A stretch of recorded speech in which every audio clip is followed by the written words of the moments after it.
What's up, guys? This is another episode of Embers in the Rock. Previous one, I had the artists I had been using for the past 2 years on my main channel, and decided why not do more things with creators who I also collab with, and another person who I actually looked up to for many years. Growing up with YouTube, so many different type of contents you see out there, from gameplays to reactions, and for some reason, reactions are usually everybody's go-to for certain things. And when a movie trailer drops, you want to see people reactions. A new song comes out that you love yourself, you want to see reactions to it. And it's just, for me, it feels like kind of surreal that these channels that I clicked on just to watch, I guess, their reactions is now a close buddy of mine. And without further ado, today's guest is none other than Nate from Renegade Media Group. What's up, y'all? How you doing? But for those who don't know who Nate is and what is Renegade Media Group, why don't you explain a little bit what you do? Well, first off, we started out just doing various things. I started out trying to do gaming back in the day, but I made the very bad mistake of trying to be exactly like other creators instead of trying to be myself.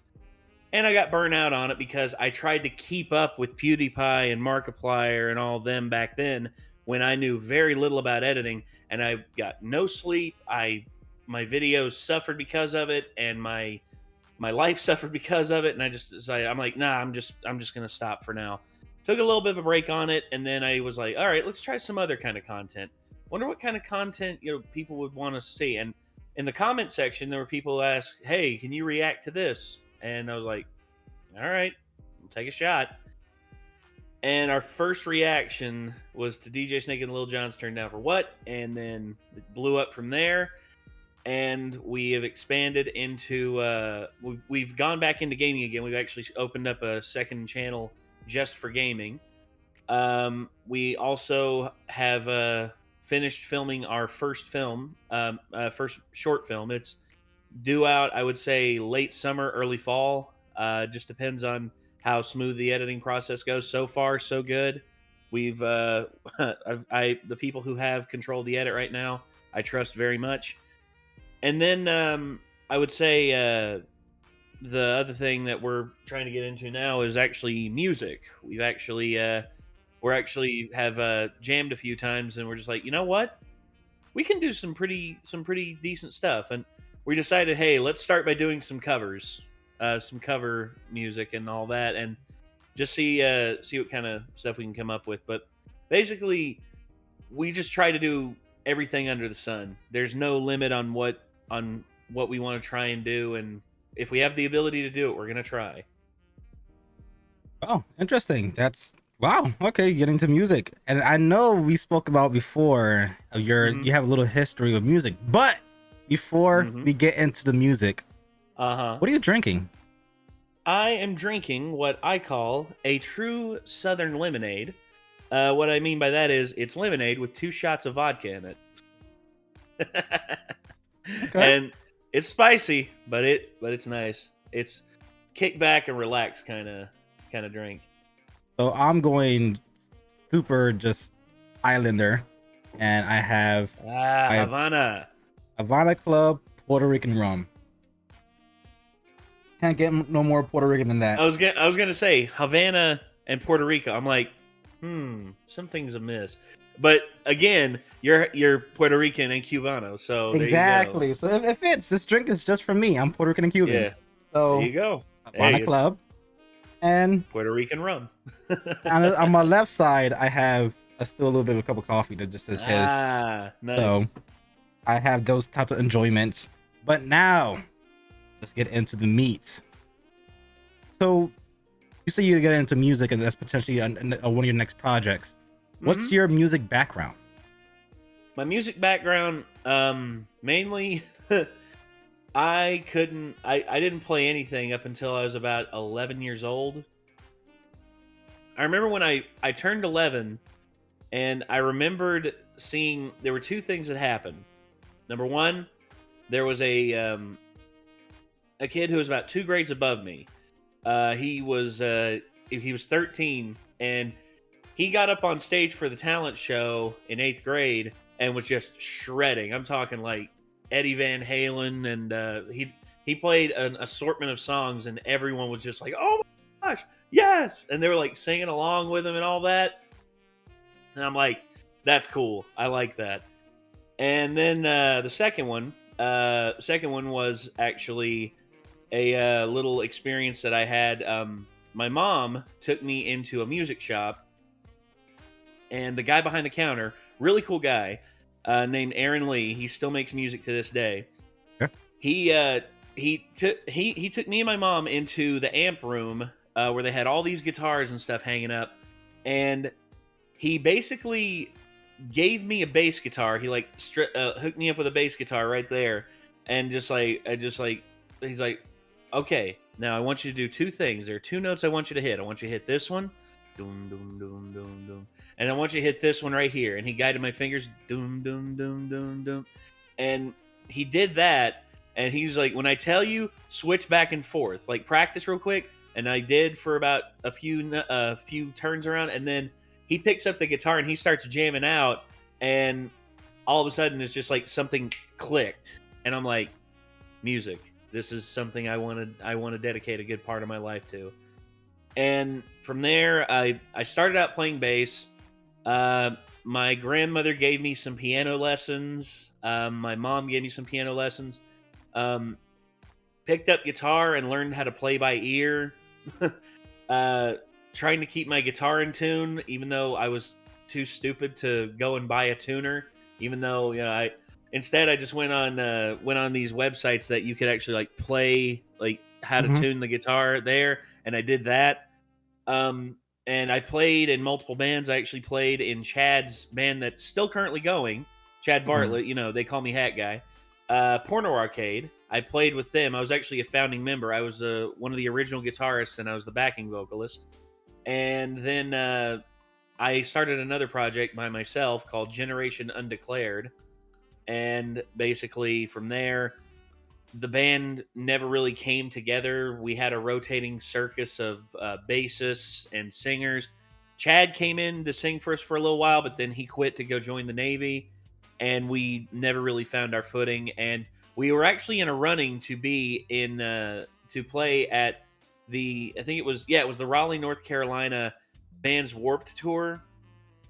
They were doing a show there, and local bands had a chance. Like if you had enough votes, your band would play there. And we missed out. Like the top three got to go. We placed fifth, and the separation between third place and us was like 40 votes. And it was just so gut wrenching that we got so close and missed out by that much. But yeah, it didn't pan out for us. But it was after that I dedicated myself more to trying to do YouTube full time, and that's where I am now. But I always had a musical bone in my body that just like wanted to play, and every now and again I'm just like, where's my acoustic at? I want to like pluck some chords and see if I can come up with something. And at random I'll just be sitting there and just like strumming, and all of a sudden I'll find something. I'll be like, I like that. Let me and just and it's just something that to me is like it comes as like a second nature to me, and I just enjoy when people are playing together. They're enjoying what they're playing, and like everyone's on that groove and just like going and going and going. But in terms of like, I never took any traditional musical. I took like 4 lessons on the bass guitar, and everything else I was self-taught.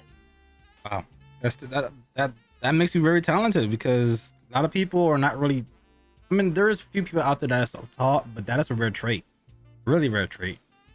People usually go by the books, or they do music theory and they read certain things. And for you to be a person who's self-taught, it kind of separates you from the masses, I guess you could say.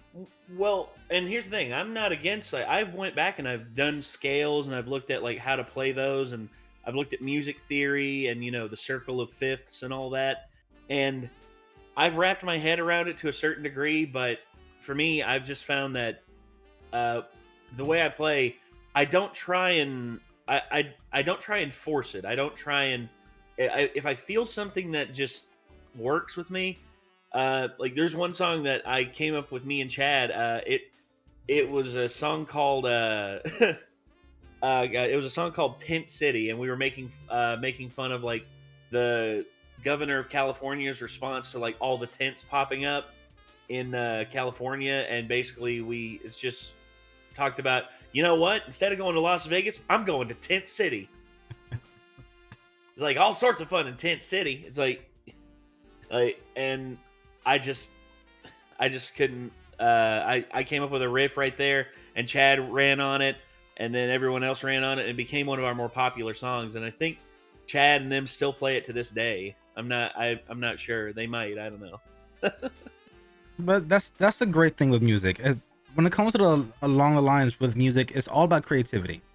And yes, you have the aspect of people who are songwriters, and I didn't find out until recently that a lot of these songs you hear on radio, a lot of different singers will kind of put their own twist to it, and then the songwriter will pick, all right, I picked Beyonce to sing my song. Like they will listen to 50 different people.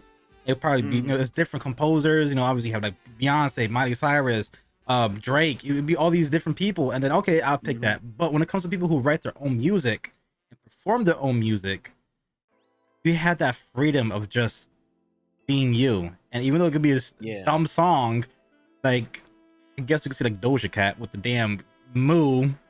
It's the stupidest song in the world, but she had fun with it. People liked it. Yeah. You have Eminem with Fack. Fack was just a Fack. It was so stupid, and he even admitted that he was extremely high. But again, people play it.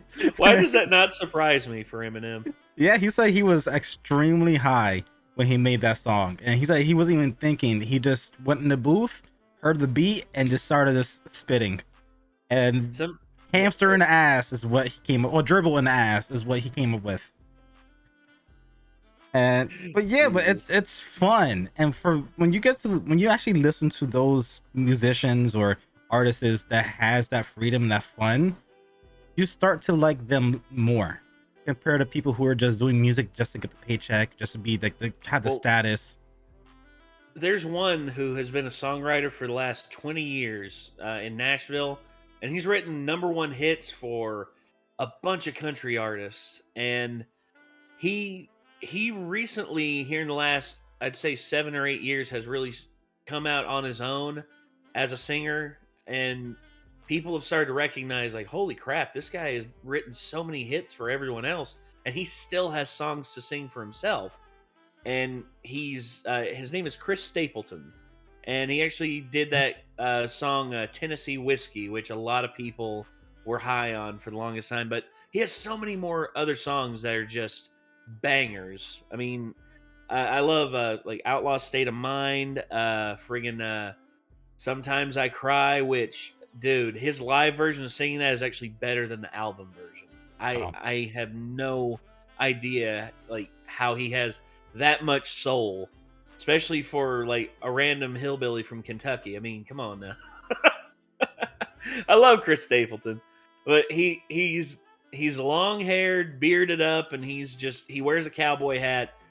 I mean, he's honestly one of my favorite singers, songwriters out there.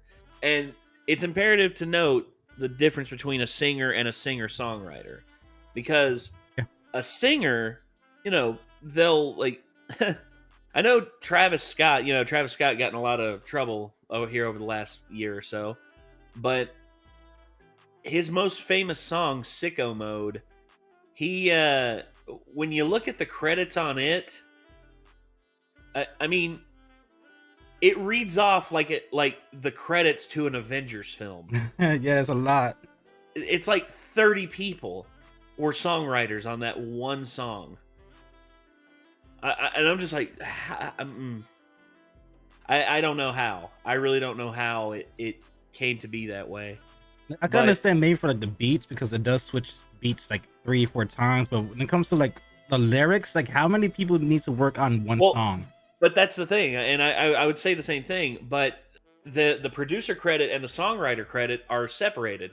the producer credit was like, I think 5 or 6 people, but the songwriter credit again was like 30 people.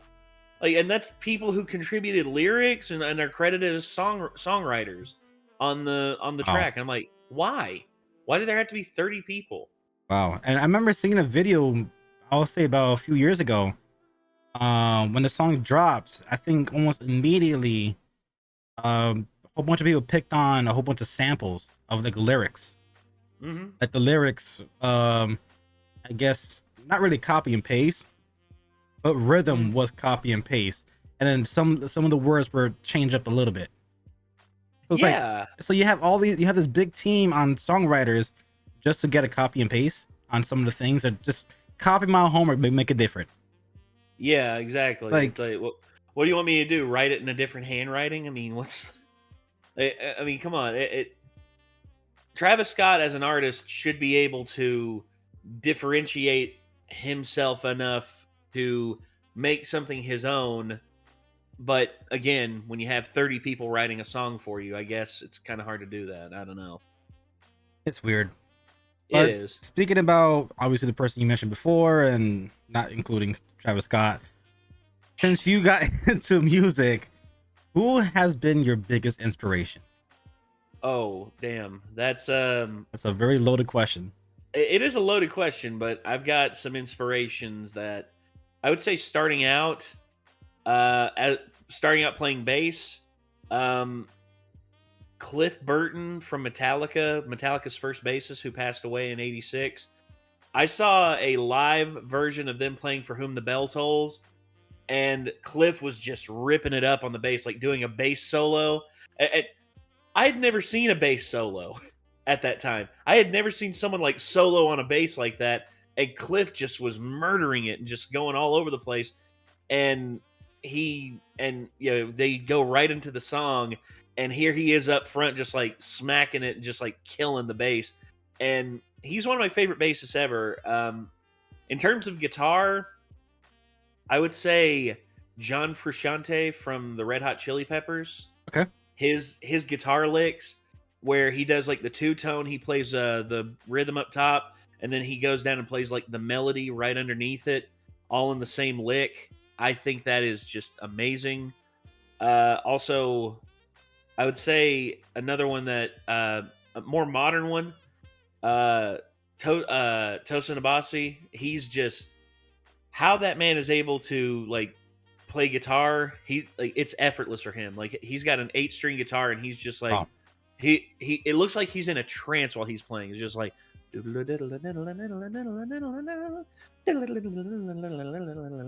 and just how is, like, how can someone be that talented? And he's such a humble guy too, because he, like, they wanted him, oh, it's like, oh, we're gonna call the album Tosin Abasi. He's like, no, like, my bandmates are here. We're actually gonna come up with a name for the band, and and it's called Animals for Leaders, which is a great, I love that name. But uh Okay. it's 2 guitarists and a drummer right now, and they are hands down like one of my favorite groups right now. In terms of lyricists and delivery, I would say probably Marvin Gaye and his Okay. again, um I had 2 grandparents who had completely different musical tastes. My one grandmother was Conway Twitty, Hank Williams, classic country and all that. Then I had another grandmother who was gospel and Motown. Hmm. She loved Motown. Like, she had Stevie Wonder, she had the Supremes, she had Bobby and the Vancouvers, she had the Temptations, she had Dave Ruffin.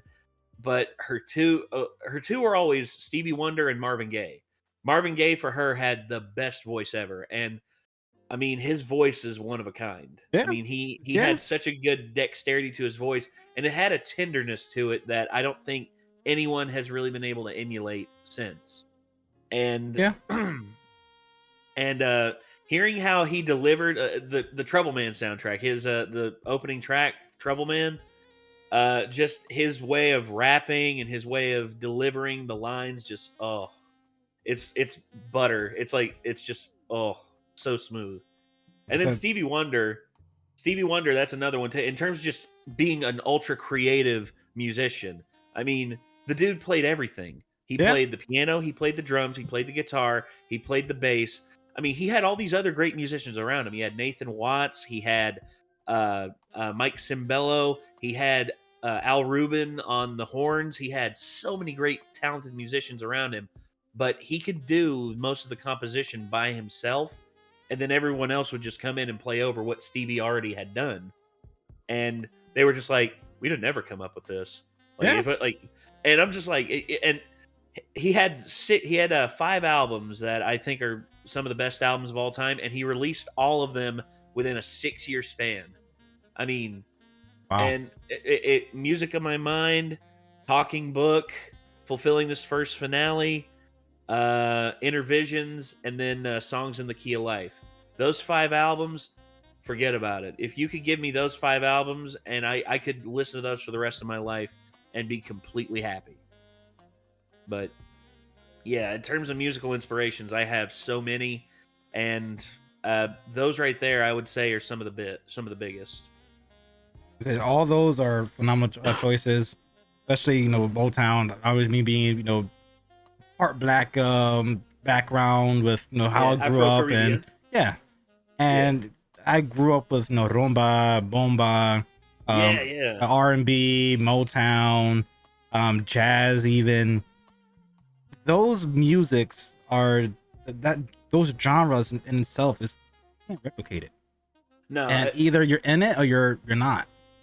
another one who I would say is a creative whirlwind in the modern era, who is just infinitely creative and sings in multiple languages, even though she doesn't natively speak it. Esperanza Spalding. I don't know if you've ever heard of her. That's She is familiar. unbelievable. She's a tremendous bass player, an amazing singer. She sings in Portuguese. She sings in Spanish. She sings in a varying amount of languages, even though she doesn't natively speak it. She sings that because she feels the song is made better by it being sang in a different language, and I can agree. she just her way of understanding composition is just it's mystifying watching her work. I feel the same way.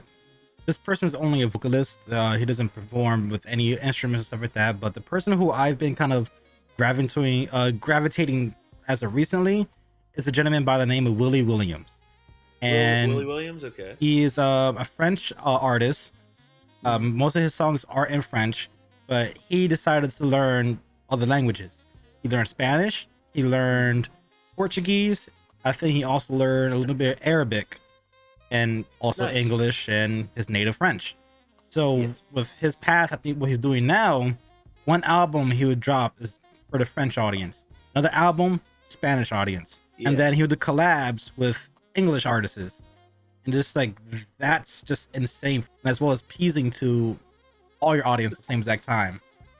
And crazy. Yeah. I will say this: there's actually someone who I think it was my philosophy professor.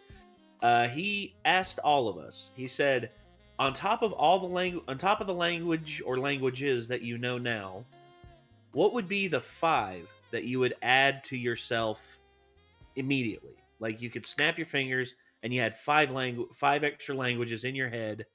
What would they be, and why? And I had to think about it. Because I already know English. I know rudimentary amounts of other languages, but nothing fluent. I said to myself, I already have English, so on top of that, I would probably add Spanish, because it's very important here in the United States, I think, to know Spanish, and not Castellan Spanish, more like, I would say, what would be the proper term to call the Spanish that we have here in stateside and in Mexico and on So I would say more the like Caribbean? I would say South American Spanish, because South American Spanish? Okay. Spanish is Spaniard, and that's Well, very yeah, Castellan Spanish, which yeah, again, that's a very different, it's a very dialect. yeah, very different dialect, and some words just don't make any sense with what we have here stateside. Um, I guess I heard my friend who's Brazilian. He called it mezclado Spanish, because it's just like a mixture of all the different Yeah. Spanish dialects. Because there's Cuban Spanish is a little different from Puerto Rican. Puerto Rican is different a little bit from Mexican, and it's just there's all these different dialects that you have to learn the little nuances in to get Yeah. to like truly understand the people that. It's like, oh, he's speaking Mexican. It's like, oh, for God's sakes. I guess I I hear could say that. Mexcla Spanish. Okay. So, but overall, Spanish would be one, and then I picked Mandarin Chinese, which is the second most spoken language in the world. Hmm. And then I said Japanese because I love Japan. I freaking love Japan so much. And then Arabic. And then lastly, I said Hindi. I'd like to speak Hindi, so I could like go to India and speak to the largest amount of people. Now I know that in India there's a whole other plethora of languages. There's Bengali, there's Punjab, there's Urdu. There's a whole huge amount of languages in India, but Hindi is the most spoken. So those are the 5 that I would add to myself, so I could have the broadest range to talk to people. Your list is almost identical to mine. I was gonna do. I want to perfect my Spanish because obviously I'm lacking a little bit. Japanese, because I love Japanese culture. Chinese, because like you just said, that's the second most spoken language, and there's so many people you could talk with. The civilization is very old, and they're very wise, and the amount of just knowledge it could give you, and all that kind of stuff. Oh yeah. And I want to do Arabic because I have a lot of friends who come from Morocco, and that part of the world as well. And Lebanese, so I wanted Arabic. Only thing that had different from you is French. French? The merci French beaucoup. Merci Oui, oui. beaucoup. Très bien. Yeah. So I want to learn French because apparently what my dad told me is that we have descendants from France, and I want to play more. A lot of the islands, a lot of the people who ran the islands, I think the only one that was really ran by the British was Jamaica. Yeah. But even then, the French, they had Haiti, the Dominican Republic. Like a lot of the island, the slaves that were brought over spoke French natively, and that's just like Kareem Abdul-Jabbar. He actually traced his ancestor, who was a slave owner, who named the family Alcindor, which was his original last name. But when he changed the name to Kareem Abdul-Jabbar, his father respected the fact that he wanted to change his name for his own reasons, but his father refused to change his name because he was proud of the last name Alcindor because he made it his own. Okay. And Kareem later understood that, and he stopped trying to convince his father. Just like, that was a name that was given to you that by a slave owner. And he's just like, no one named me that. My father named me that, and I'm gonna make it my own. And he did. I mean, Kareem's dad is like, Kareem respected his dad so much, and that's something that actually reading up on Kareem Abdul-Jabbar, I realized just how important having his father around, even though his father disagreed with him on a lot of things, having his father around was a very important thing for him.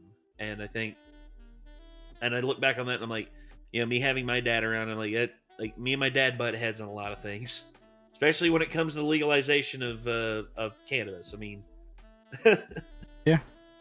We've gone back and forth on that multiple times, but I've eventually now gotten him to agree that 100% for medical purposes, and I'm just like, that's a step in the right direction. I'll take that. I'll take it at this point. I love you, Dad, but Jesus, you're stubborn as an old bull ox. Yep, yep. I know the feeling because I inherited my brain from my father, and I'm stubborn. And I always wonder why. And then me and my dad have conversations, and then he tried to change my mind, and I try to change his mind, and we talk about certain things. I'm like, God damn, he's stubborn. I'm like, I'm fucking stubborn too. It's like shit. Just like father, like son. Two walls trying to talk to each other. It's not going nowhere. It's just like I'm yelling at a wall and he's yelling at a wall back. It's the unstoppable force and the immovable object. It's like neither one budges and they both just keep pressing on each other back and forth. Yeah. Oh gosh. But one thing I could get So, into before this, if we go back on this topic, uh-huh. what made you thought of the name Renegade Media Group? Well, it was sort of a spur of the moment thing. Me and my friend at the time, we were in a different group together. We didn't really have a name for it, and we were throwing around names, and eventually, we settled on Oddball, like the Oddball Collective or something like that. And me, I thought Oddball, that sounded a little too corny, a little too like cheeky. But I'm like, if given the content, given certain kinds of content, it could work. But then I thought of the term oddball. I'm like oddball, oddity, outlaw, renegade, renegade. Okay, all right, I'll stick with that. And I remember when basically we all stopped hanging out together. We all went our own separate ways. It was after a disagreement at a convention that we had.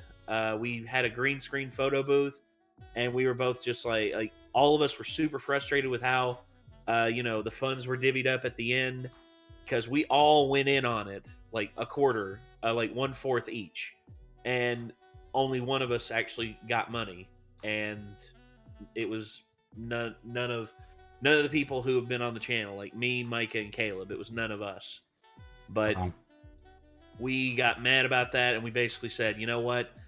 Let's not be a part of this anymore, guys. I don't want to have y'all come out here, waste your time, waste money coming out here. You know what? We just need to go off and try and do something else. And we took about a month off of just trying to do stuff. And that's when I had the idea, you know what? Let's try and do something else on this YouTube channel that I made a long time ago. Because at that point I didn't know how to approach anything, but then I named the channel Renegade Bull because I thought to myself, like bull in a china shop, like I'm a big big aggressive kind of dude, and yeah, I could be like the Renegade Bull who just keeps messing shit up. But eventually, we settled on Renegade, just like the Renegades for a little bit, and then when the reaction started taking off, we changed it to Renegades React. But then when I said, "Hey, let's actually make it Renegade Media Group," that way we can engulf and do other kinds of content. And I've been debating back and forth on switching the main channel that we have back to Renegades React, but at the same time, I'm afraid to try and start something new because I know how difficult it is to really get something going on a second channel. I'm sure you do too. I mean, it's difficult to try and build your audience back up enough to where they'll tune in on your other stuff that you have going on. But I guess it's just a confidence thing with me. There's stuff that I've done that I'm very proud of and I really believe in. It's just that little seeming doubt in the back of your mind. It's like yeah, I'm gonna do this, and then all of a sudden it tunes in. It's just like, but what if it fails? What if you fail? Oh God, everything's going to fail. Your channel's going to falter. You're gonna have to go back to work full time at a job that you hate and die at the age of 60 from a heart attack. Where did I just go the last 5 seconds? that Yeah. I Oh kind of felt God. that right here. That just that's legitly me 1,000% to the T. Because like I said, when I made this channel, I had all these visions. Sticks and Fire was my vision at first, but then obviously the Yeah. situation happened there, and I'm like, okay, I put all this time into the our branch channel, and it's like it might get deleted, and then I have this channel. I'm trying to get the people from that channel to come here, and then I have the main channel doing all right, but I know the main channel could do better, but I want to make this the main channel, but I have this, and it's just like, what happened if everything just crumbles together? Or what happened if I stop putting focus on this and start putting focus on this, and this crumbles, and now guess what? This also is breaking, and now I can't go back because this is crumbled. So it's like,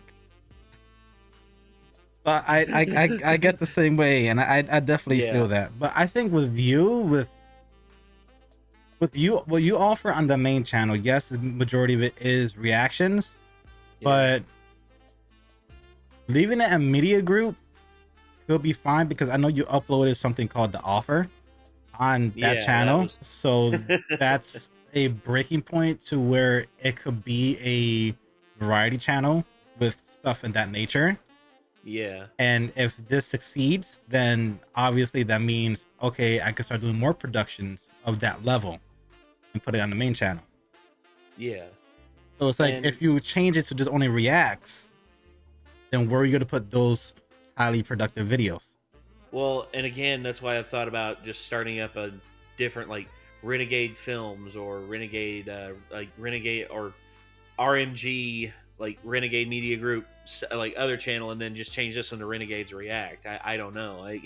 Again, I started posting gaming stuff on here, and I felt like it was getting enough traffic to where it could merit its own channel, and that's what I did. I started a second channel with nothing but gaming, and so far it's done really good. It's got almost 5,000 subscribers, and I'm very happy with the headway we've made on it.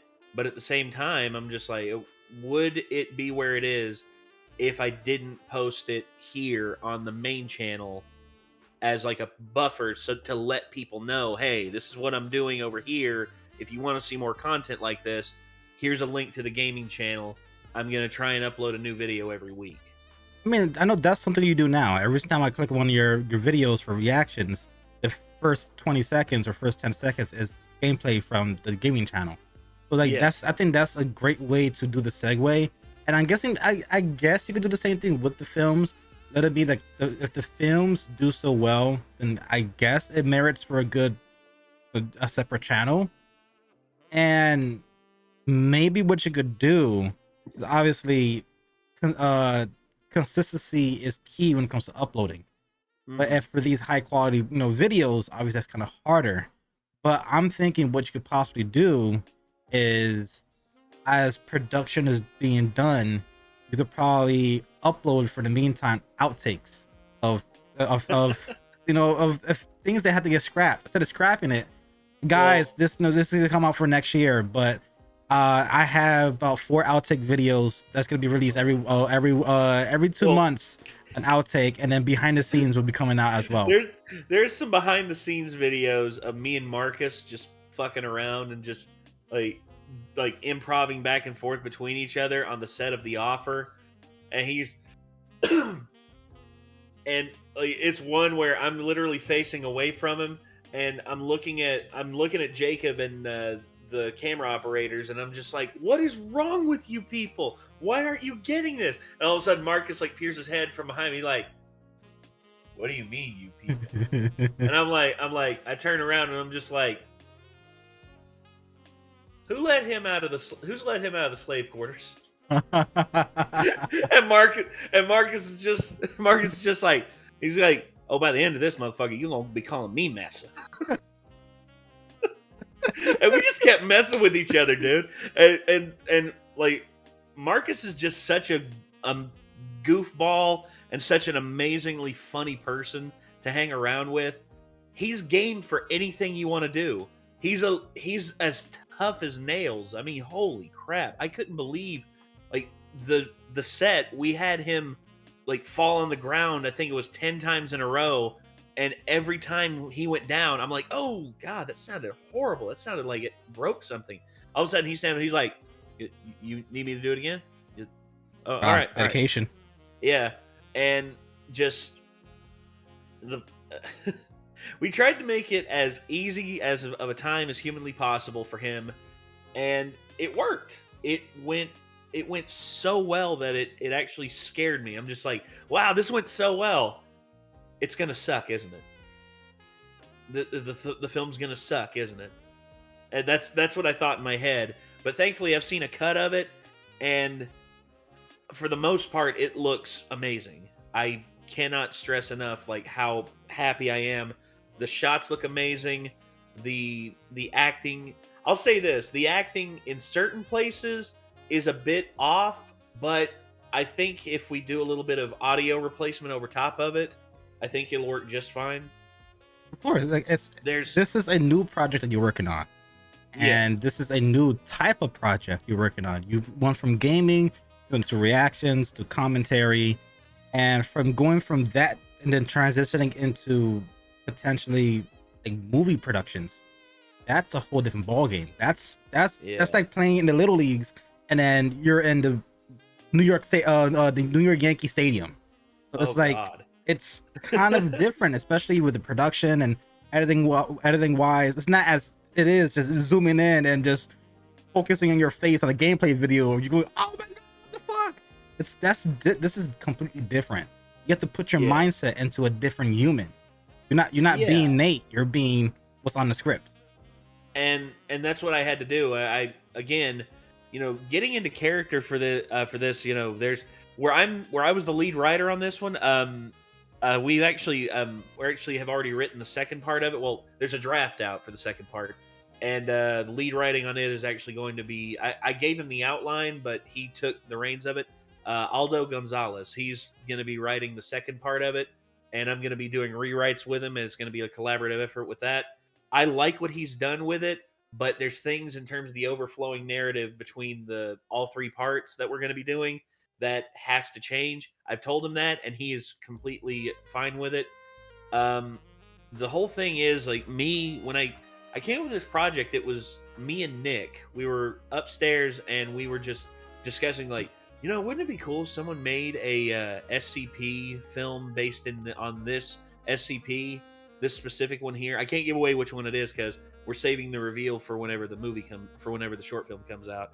But I remember when Nick told me about it, I'm just like, give me a minute. And I went and I wrote this little prelude to it, and it made these characters. It was Skinner, Myers, and Darius. And the three characters I had in mind like for myself to play a character, but if we came across another actor who was better at the part than me, I was more than willing to relent. But me reading the lines and everything, everyone said that it just felt natural to me. Also, where I'm a bigger guy, this character needs to be sort of bigger and intimidating, and look apart. And they said I fit it pretty well. When it came to the character Darius, we actually originally had Nick in line to play the character.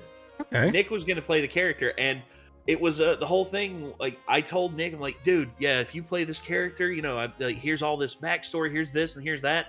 And when it came to the emotional stuff, I told Nick about the emotional stuff that this character was going to go through, how he was going to have like emotional turmoil and potentially cry and all this and all that. Nick looked at me, he said, I can't do that, man. I can't. I don't have the emotional depth to pull that off. And we were just like, well, shit, okay, let's see if we can't find someone else. We asked Chad to play the part, but Chad said that for him, he didn't really feel the character when he was reading for it. And then I thought, hey, let me contact Marcus. And Marcus basically was just like super cool with it. He read the part. He asked if he could improvise some stuff, say stuff differently to make it flow more naturally to him. Mm-hmm. I agreed, and it worked so well. He fit the character superbly. And then all of a sudden, Nick reminded me of something. He's just like, "You do realize that you're just putting another black man in prison, right?" And I literally sat there and I was just like, "Oh my god, you're right." And then I remembered saying to like a few people who noticed that and said that, I'm like, look, when we came up with the original part, Nick was going to play him. And Nick, as you can see, it looks like Jonathan Davis from Korn. He looks like Jonathan Davis from Korn. Or he sort of looks like Jonathan Davis and Ozzy Osbourne had a child. That was my first thought when I watched the offer. I'm like, why did they get a black guy in first? Again, it was because he read the part and he fit it so well. And I didn't expect it to go like that. But when I was putting the offer out, no pun intended, when I was putting the offer out there for people to read the part, I was like, like anyone who wants to give this a shot, hit me up and we'll do a live read through on Facebook. And I had a few people hit me up, people who I knew, but Marcus was the one that just it clicked. That feeling like whenever something just feels right, when something just hits, and that that it's just meant to be. Yeah, that was the feeling I got. And Marcus, ever since he signed on, has been a fucking prince. He has been a trooper. who is down to do anything that we want to do, and he wants to grow this character along with me. He wants to know what I have plans for the character, and he wants to add his own stuff in on it. And I'm more than willing to do that as long as it doesn't affect my end game on this. Because I want Marcus to feel comfortable playing this character, but I also want to throw in a little bit of discomfort on him too, because I want to push him to a certain degree where he becomes a little bit emotionally compromised, so that emotionally attached, and he becomes compromised over the character, and he starts to get a feeling of unease for when his character is going to be in certain situations. And I'm just like, because that's what makes good storytelling. If you just tell a plain Jane story where it's just like, oh, prisoner walks over here, okay, then he walks back over here, okay, end of story. No, you actually have to have interactions with the other characters, and they basically keep like deflecting off of each other with different dialogue and all that, and their reactions. I try to make them feel genuine. That's why I'm open to people talking and like just coming up with their own way of saying things. Yeah, because the way I wrote it just as plain as I could to where anyone could read it and it would work. But then Marcus read it and he's just like, me saying that, I don't feel 100% comfortable saying it the way you have it written. I'm going to say it my way, and then we can go from there. And it worked. It's just, sometimes you just have to trust the people you're working with. Yeah, because when it comes to improv and that kind of stuff, with movies especially, or anything that kind of nature, sometimes you could awaken something that could be like a classic. People will always remember that scene because of somebody just being their talented self. And that goes for a lot of movies, like the Shining. Here's Johnny. That was improv. Yeah. And you have in the Marvel movies when Thanos snapped and Spider-Man was disappearing. It was just supposed to be just how everybody else was just turned to dust. Tom Holland was like, how would you guys feel like if I just say I don't want to go, I don't want to die, I don't want to die, and then disappear? Yeah. And people saw that, it got them emotional. Exactly. And it's when you have those emotional connections with these characters, they leave an impact on you. And it beats the same cookie cutter characters that you see. Like, that's the problem with anime in certain regards. These characters that I see in a lot of anime are so cookie cutter and so by the numbers that it's baffling. I'm like, why not give them a little bit more emotional depth? Why not give them like risks? Why not? Again, why do you have to play it safe all the time? Yeah, I definitely agree, and that's one reason why, for me, my favorite show is Supernatural. Supernatural has always been my favorite show. I watched all 15 seasons of it. I'm right now having the wifey watch it, and she loves it. But you and Micah would get along famously. Micah, that's probably. I remember one time, like Ben asked the question. He's just like, "If there was something strange in your neighborhood, who you gonna call?" Sam and Dean. And Nick or Micah just went Sam and Dean Winchester. After all 15 seasons was wrapped up, it was known, they did an audit. Dean wasted over $5 million worth of production throughout the 15 years for his improv. And a lot of it landed, but obviously some didn't. But he took risks. And even though it cost him $5 million, a lot of the ones that made it the cut made it so either meme worthy or just impactful to the story. And there, I think it was a fairy episode where he was getting followed by fairies, and he hid behind the wall, and then he tackled a person, and person was I guess you could say a small person. I guess is that the proper way to call them, or a little person or a small person? Yeah. So it was a little person, and he looked at him, and the line was supposed to just stop there, and then the next thing comes when cops. Well, what Dean did was he tackled him and looked at him. He's like, "I'm just kidding," and then the next thing happened. And he's getting arrested, and it's supposed to just be Sam just saying, Dean, and then that's it. And then he gets put in behind the car. But what Dean did was, when he was getting arrested, he saw Sam. He's like, fight the fairies, and just got arrested. So stuff like that makes it interesting. Probably my favorite comedic moment in Supernatural was the dodgeball. The dodgeball. He's like, this whistle makes me their god. Walk it off. Yep. I guess the best moment that I didn't know about, they actually left it in. Was when Dean had ghost sickness and he was scared of everything. There was a scene where there's a cat in a locker, and to make him more terrified, to make it look more believable, the whole entire staff kept on scaring him the whole entire production of that episode. So he was always on edge. So the producers and director told Jensen, hey, when that locker opened, it's just us. It's just something in there that we're making a shake. There's nothing inside the locker itself. It's okay. So when the locker opened, it was an actual cat in it. And Jensen, he legitly screamed. Like, it was a genuine scream. And the scream was so loud that when you look at the scene, the cameraman even shook. So so Iris, like a legit girl scream, and the camera was like, ah! And they had to cut the camera immediately and do a different angle because he legitly scared the cameraman. You know, actually, they can fix that in post. It's actually very easy to do in After Effects now. You just basically cut off the border, and you basically like match the shaking in like at the edges. That's basically this was a 2000. I think this came out 2009. I guess they didn't want to waste money and all that kind of stuff, so they're like, yeah, we'll just leave it in. So it made the scene, and they left it in. But like I said, it's just when people have the talent to improv and make it funny and make it worth it, and doing their own twists and things. And like I said with Marcus, it's I seen the offer. I've seen how he acted. He did very well, like super well. And I can only imagine how it is with the new, I guess, production coming out. You said summer or fall, right? Yeah, late summer, early fall is when it's coming out, and I'm extremely excited.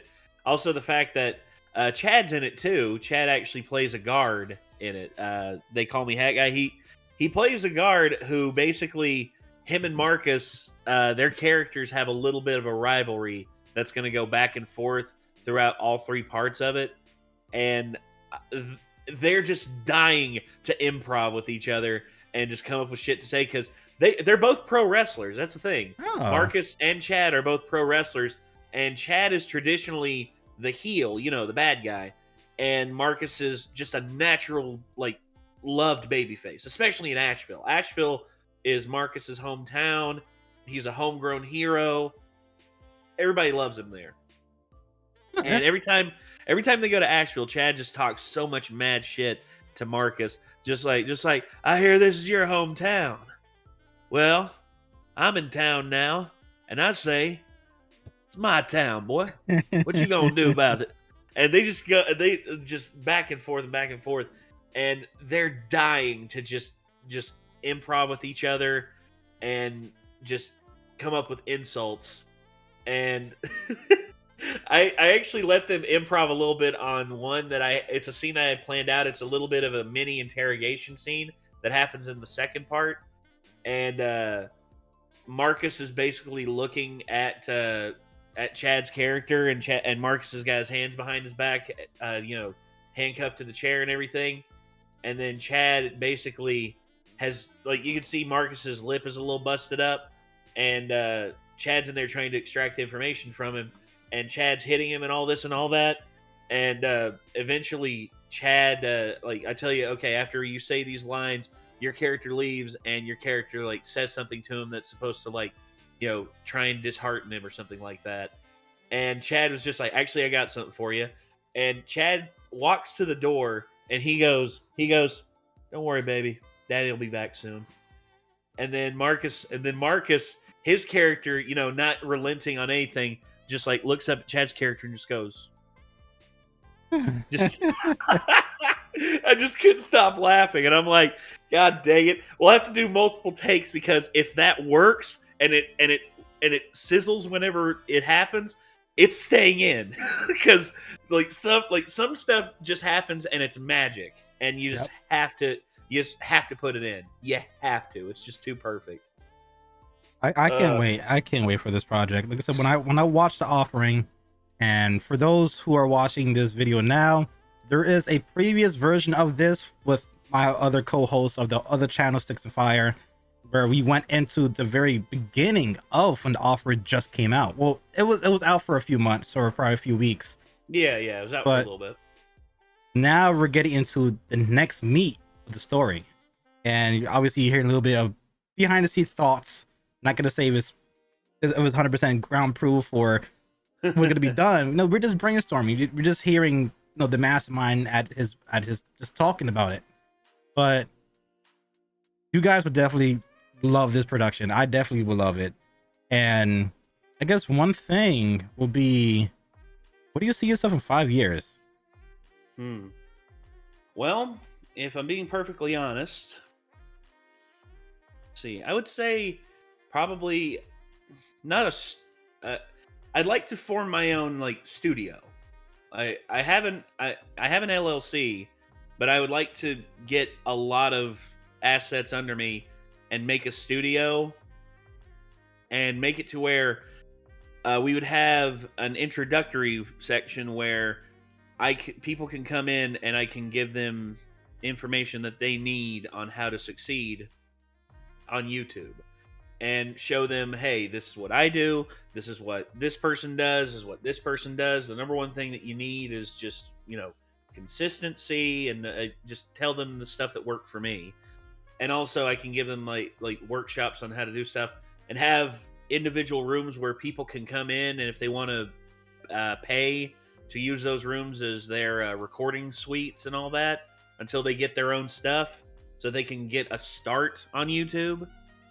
I mean, I'd be happy to do that. And also film productions as well. That's another thing that I would like to I would very much like to have a studio space where we could permanently set up to do film productions and maybe other types of videos. I'm not sure. There's other types of videos that we thought about. So after you make the studio, what else do you have in vision? Because you talked about obviously TV, like most likely like movie productions. You never know, probably TV show productions and stuff like that. Yeah. Is there any other things you have in mind that you want to do in the next 5 years? Honestly, I'd like to travel more. I've been mostly stuck here, and I have all these opportunities to go someplace. I wanted to come up to Boston to be up there and go to PAX East with you. And I know I actually saw the Wildcat video. You were actually in the Wildcat video, and I pointed that out. I'm like, where's Rick? There he is. Yeah, there he is. And I wanted to be a part of that to a certain degree, but unfortunately, shit just fell apart on me, and I had to put it on the back burner. Hopefully, in the future, if another one comes up again before PAX East next year, I'll be able to go to that. But here recently, I've just had the thought that I want to travel more. I want to go across the country more. I'd love to, if anything, I'd love to get a decent camper or a trailer for my, or a camper or a RV Mhm. for my travels. I'm gonna put solar panels on top of it and the battery Smart. backup and all that. And also, I'd like to get a Starlink so that I can keep posting videos from the road. I could just be like, all right, so here we are in Yellowstone Park, and we're going to be enjoying the sights and enjoying this and that and blah, blah, blah. And then another one is just like, we're here on Route 66, and we're going to be checking out some of the classic diners that they have down here in Arizona. So let's go and let's see what they have. It's like, okay, I'm here in New York, and this place is rated as the best barbershop in the United States. I'm gonna go in and ask for a shave and a haircut, and see what kind of masterpiece they can make out this mess. And Those it's like, are good ideas. okay, and now we're also in New Jersey, and we are currently checking out Senpapi Rick. checking on him, seeing how he's doing. Uh, from what Yep. I understand, there's a little mini parade going out on the streets. People run down the roads in their minivans, bumping the rumba music. More like Hondas. Oh, yeah, there you go. The Hondas. Just The blasting. Hondas, yeah. It's just the music will be bumping. Yes. And the booties too. Oh yeah, the booty rock. That's definitely a good plan. Like I thought about having an RV myself as well one day, and Uh-huh. I thought about doing a cross country trip, but as a circle. I wanted to go down Uh-huh. and then go around the states instead of going just from here, from New York or from, I guess you said, New Jersey here to Cali. Yeah. I'd rather just go down and hit Florida and then go around and hit the Texas and basically hit all the border states and then go around. There's actually a series that I thought about a long time ago. I was going to call it the Barbecue Bible, and I was going to start in Richmond, Virginia. You know, not too far from me. There's an amazing barbecue joint in Richmond, Virginia. Then I was going to go down to Nashville, check out Nashville. Then I was going to go down to South Carolina, the Carolinas, check out Scott's Barbecue, which is considered the best barbecue in the South. Go to Alabama, go to Florida, and then Louisiana, check out some of the Creole barbecue that they got, some of the Cajun barbecue, and then go to Texas, and then try out OG Texas barbecue. Franklin's. I've always wanted to go to Franklin's barbecue. I've heard nothing but amazing stuff about it. And then go back up, go to St. Louis, then go back through Memphis, and then come back home. Just like the barbecue Bible of the South. And then if there's other places that say, hey, we got rockin' barbecue, say like Colorado or Wyoming or the Dakotas or Kansas, because Kansas City, from what I understand, has really good, really good barbecue. So again, there's just so many different places that I'd like to go. I'd like to just pack up in an RV and just make a new video every town that I'm in and just be like, all right, we're in Austin, Texas, everybody. Check this shit out. And then, we go to Franklin's. And that's the thing with Aaron Franklin, the guy who runs the place. He is completely cool with just people coming in and recording. Like, he is 100% fine with that. Wow, that's...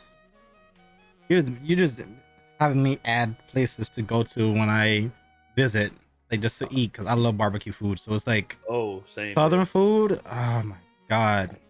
Oh, I experimented a little bit with Southern food. I haven't had the full experience yet, and I think when I used to drive, well, I was a kid, so when my dad used to drive, I was accompanying him to go to Florida. There was times we will stop in Southern restaurants. Oh my god, we stopped in Georgia, we stopped in the Carolinas, we stopped in Virginia, and every single year when we go to Florida, my dad's like, oh, I found this place, we're going to it. Oh, I found this place, we're going to it. I'll say this, if you're going through the Carolinas, Scott's Barbecue is the place to go, because it's literally a family-owned business.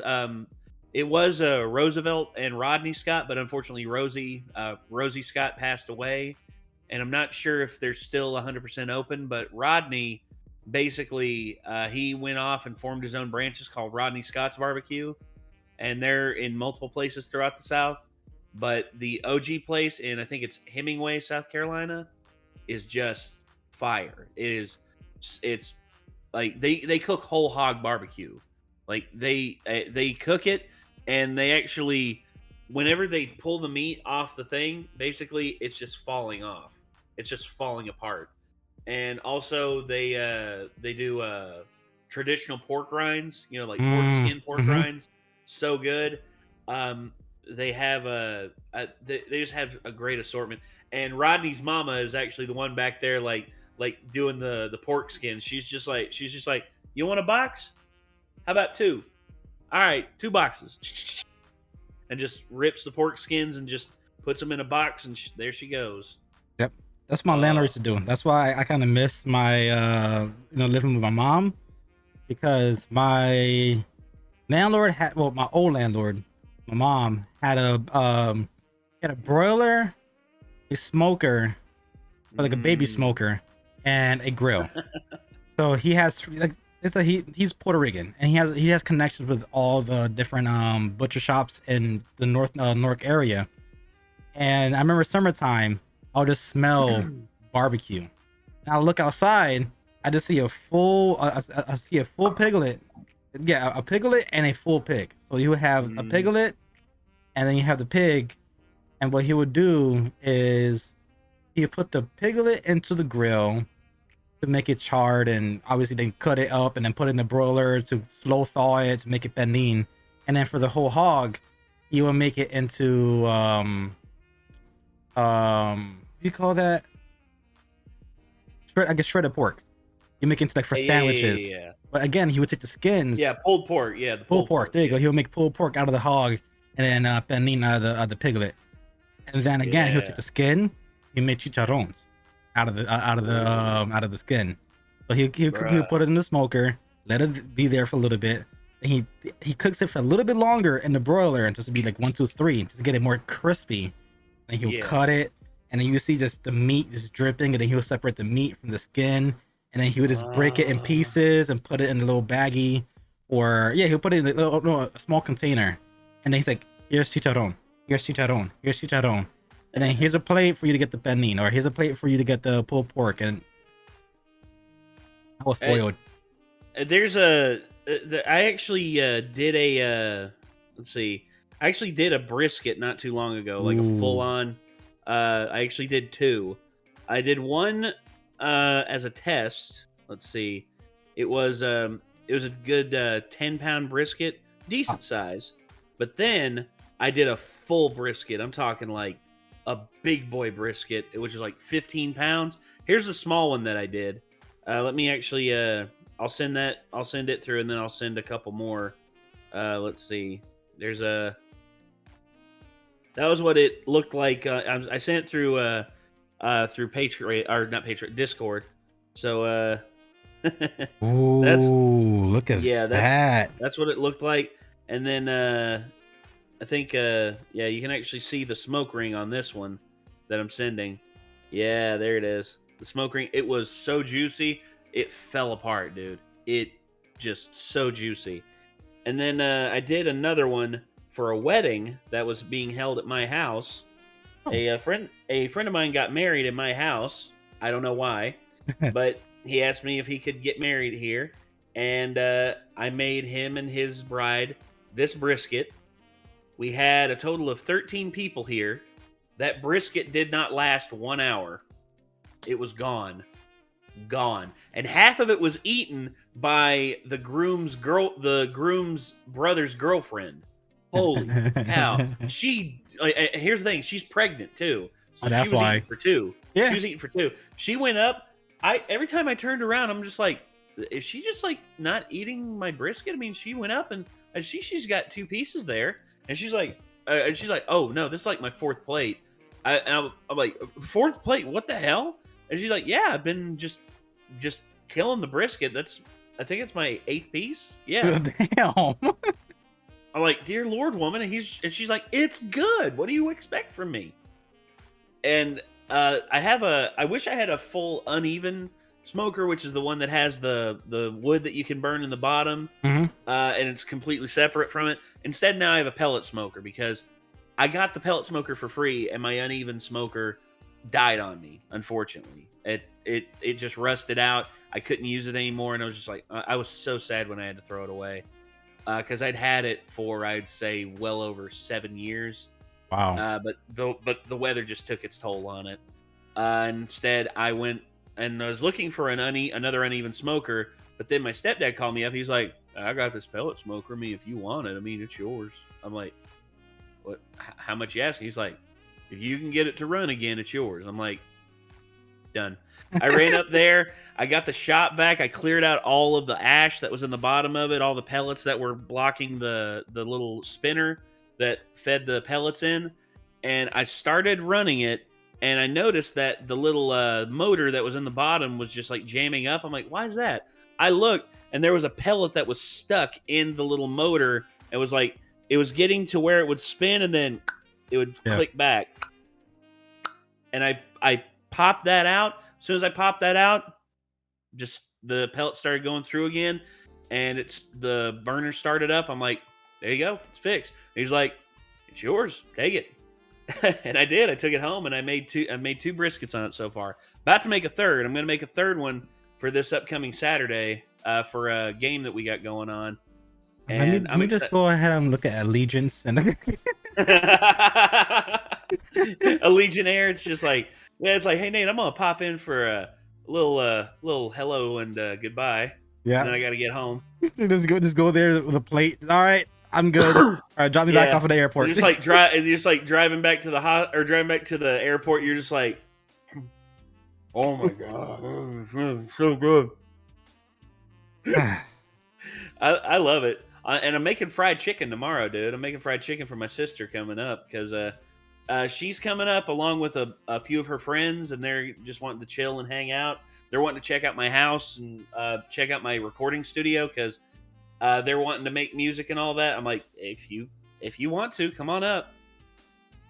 My little sister is like a little wannabe Billie Eilish, and I'm like, don't. But if you start making money like her, I mean, hey, yeah, exactly. You know, throw a little my way, yeah. But that's why I used to tell Innocent, because Innocent has a kid, and his kid is named Innocent as well, and he's 15.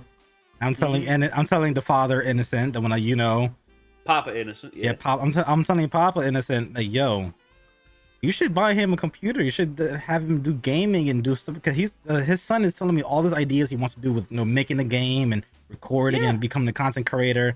And then Papa Innocent is just like, that's money. I'm like, you got to understand that if he makes money, you have something called daddy taxes. So he can't take money out if he's not 18. So you could be the person taking out the money, and obviously the money goes towards his college, if he goes to college, or goes towards any schooling he wants to do with production when it comes to making games. And obviously he's going to need certain things to making more legit, or making an LLC once he turns 18. He's gonna need a lot of money, but he's still a kid. So as you're the manager of his channel, you can have a daddy tax. And if he does well and the channel blows up, like how Grizzy did it, the Grizzy started when he was 15, and look where he's at now, buying he actually bought himself a solo house. He had a house with Puffer, and then he bought another house with Droid and Pezzy, and now he bought another house and living by himself. Well, of he's course, only 20. I mean, yeah, so he's been involved in the purchases of 3 houses before he's even 21. I mean, again, that's the thing. If Kid Innocent does tell Papa Innocent, look at it like an investment. Don't buy stuff that you don't need. Buy stuff that is necessary for him to do what he wants, and have him look at editing, have him look at how to edit and stuff like that. Look at it as a little investment for him, because that's the thing with this platform. Anyone can start something and make a living off this. You just have to know, have the know-how to edit and how to network with people. That's another thing too. And where he's got a network with you, and I've got I just started networking with Damian Lee from you know the channel MK. Yes. Damian used to be the main voice behind the MK channel, and he actually added me as a friend on Discord, and we've actually chatted and discussed playing games together and everything. I'm like, yes, please. Hi, Damien. It's me, Nate. Hi. I've reacted to some of the MK videos where you're the voice, and I just wanted to know, you want to play games sometime? He's just like, hell yeah, bro. Just let me know when. I'm like, yeah, all right. So this is networking. This is how it works.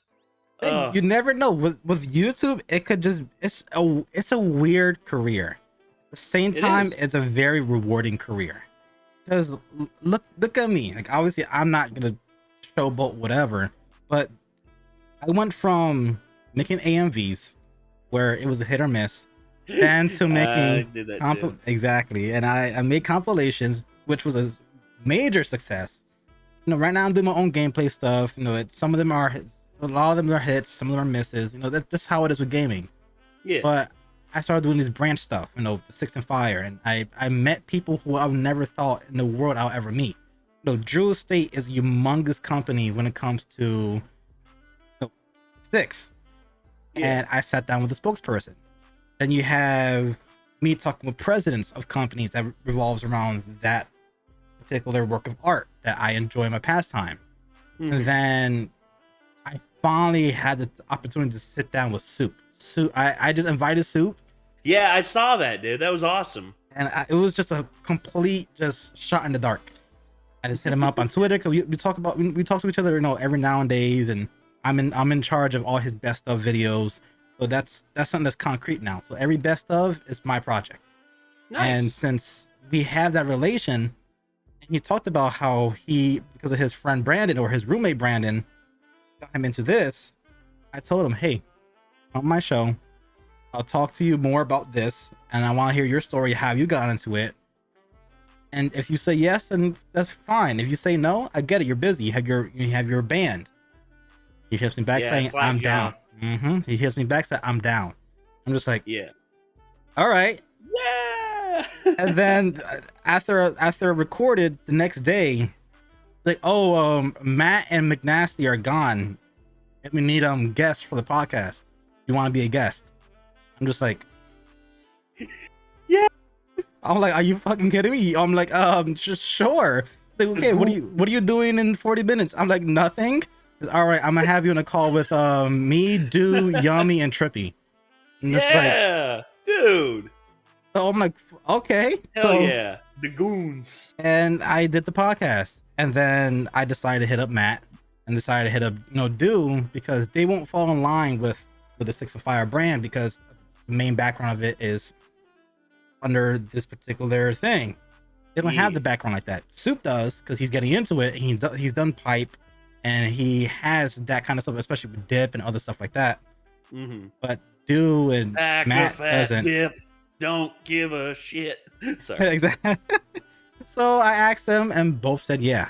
So it's just like, it's a weird world. It's just like, for me, going from AMVs, just making just rock music with anime and putting it into one thing, to then transitioning into going too far and Grizzy Wheeze, to then making my own content, and then here I am, just right at this moment, me talking with you. I used to watch your videos for years, and it's like whenever I used to see reactions for new things, and whenever you see reactions or I want to know certain things, the main people who I used to watch were you, Buckethead Nation, and Buckethead. Oh man, I was sad to hear when Pops passed away, man. That was devastated. Oh man. It was you, Buckethead Nation, and it was Blasphemous HD. Yeah, Blasphemous. Yeah, the way his channels have just been demonetized, and he's had to restart anew, and then he gets another 1,000,000 subs, no problem. It's like, damn. Yep. He's got something. He's got something that he's doing, and it works. People just like watching him. Yeah, so those are the only 3 channels I watch for years. And then look where I'm at right now. I game with you. I talk with you. I'm talking to you right now. Yeah. And from fan to friend, for a lot of people, you never know with YouTube, with anything you're passionate about, hobbies, and that also goes with music. That also goes with everything, with territories of where we want to explore. So even if you get into YouTube for contractor means, you never know. You could probably talk with the CEOs of Home Depot or Lowe's or this and get the kind of comprehension. Or with music, you never know. You could probably talk with somebody who you grew up listening to. Like, dude, I actually got a call from Sweetwater when I started ordering music equipment for this over here, and they were just like, "Hey, we noticed that you were ordering a lot of equipment. What kind of stuff are y'all doing?" It's like, "Oh, we're making a music studio," and they're like, "Oh, really? Well, let's get you hooked up with a I think it was a distributor deal, and they're actually going to give me better prices on stuff. There's actually a deal that they're talking to me about. I buy 2 guitars and I get a third one for free, and the thing is, I have to pay for the 2 most expensive ones, and the third one's for free." And I'm just like, I need to be very careful about this. What kind of guitar what kind of instruments do I want to get? And I looked, and Nick's into playing bass for us right now. The current lineup that we have is me on guitar, keyboards, and like vocals. Like we all take turns at vocals. We all have fun with it. Uh, then there's Keith, old Keith, who is in his 40s, but he's picking up drums. Um, he's our drummer, and then Nick is on bass and he sings. And then Jacob is just insanely talented lead guitarist. I mean, when it came to all of us coming together, me and Nick and Keith all realized like, yeah, Jake's about up here, and we're about like right here. Yeah, and Jake's just he's just like, I'm down to play whatever y'all want to play, man. Let's just have fun. And we started playing Crazy Train by Ozzy, and Jake was just like, hell yeah, here we go. And then we started playing some Typo Negative, and Nick was into that because he's a huge fan of Peter Steele and Typo Negative. And we started playing I Don't Want to Be Me. And here's Nick trying to sing like Peter Steele's like, I don't want to be me. And we're just like, oh yes, I love this. We're having so much fun. And then I just remembered doing all that, and that energy got back into me where I was just like, damn, I miss this. I miss playing music. I miss this feeling of just camaraderie and just coming together. And that was actually one thing. Nick was actually in a band. I actually tried to talk with them about holding a show and bringing in some acts. And I saw Slackjaw. They were doing shows and all that, and I was thinking to myself, I wonder if Soup and them would be willing to make a trip up to Tennessee sometime and play at a venue called Capone's, especially if they're the headliner. I mean, I could talk with Soup because I know he's looking into any places. Well, the thing is, Nick actually, him and the band came to a disagreement about something, and they parted ways. But he's in another band, and they're unfortunately not able to practice because their guitarist is sick right now. He's had a chronic illness for the last like 10 years, and he's been fighting it, but it's just every now and again it flares up, and there's nothing he can really do about it. But but I just love to eventually get a show together where we get just a bunch of YouTubers with their bands. I know Do will never like leave the solitude of his fortress. Although if he wears that mask out, the mystery mask. And by the way, I always knew the dude was black. I always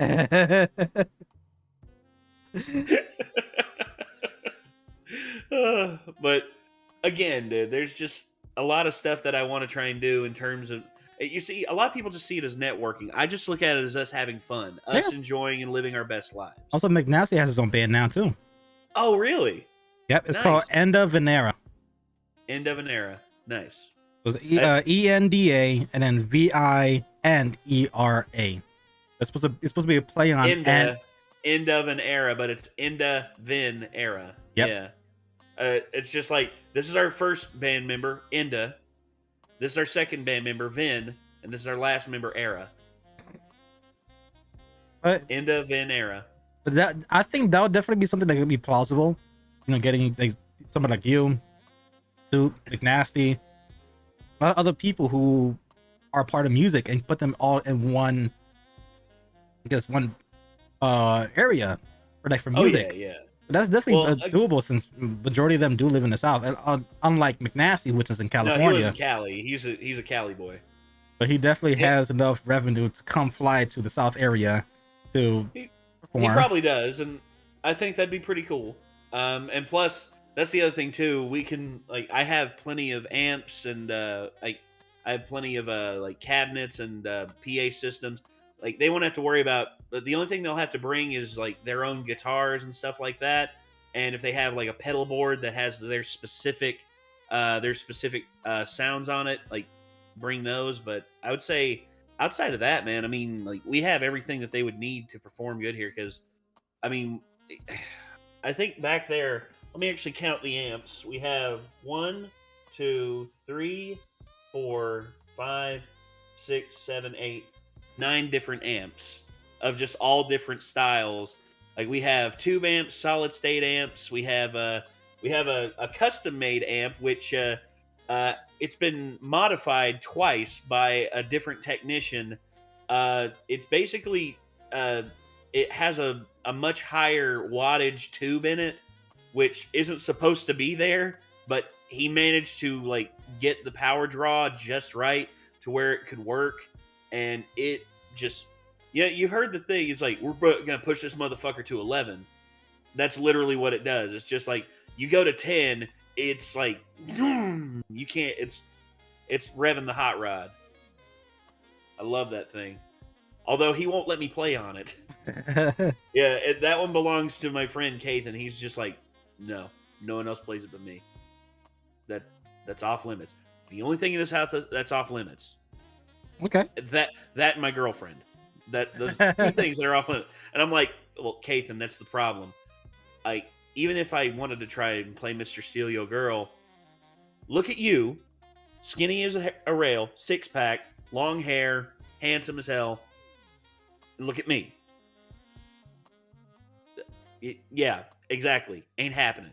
Not in a million years. I mean, look at me. I'm chubby and I have titties and all that kind of stuff, and I managed to snag a 10. So hey it's, man, it's listen. There's some no people got nevers. the blessings. There's Some no people nevers. got the blessings, but my whole thing, dude, is I don't know.